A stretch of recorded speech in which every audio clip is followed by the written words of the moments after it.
நம்ம ஊர் கொண்டாட வேண்டியது நெல்லிக்காய். அந்த பெரிய நெல்லிக்காயில இருக்கக்கூடிய விட்டமின் சி வந்து கிட்டத்தட்ட 3 ஆரஞ்சு பழம் சாப்பிட்டா தான் கிடைக்கும் ஒரு நெல்லிக்காயில.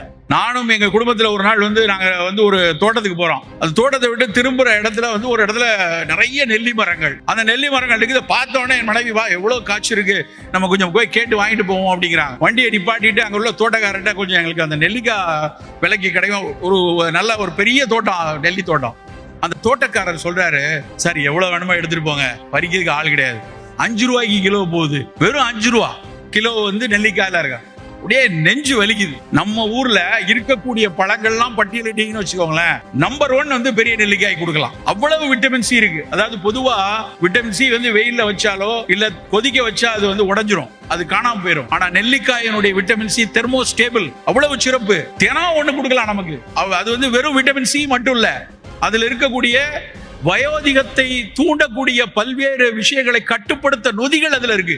அப்ப நம்ம தினம் ஒரு நெல்லிக்காய் எடுத்து சாப்பிட்டு இருக்கக்கூடிய 1 கோடி மக்கள் சாப்பிட்டா எத்தனை விவசாயிக்கு அது மிகச்சிறப்பா இருக்கும்.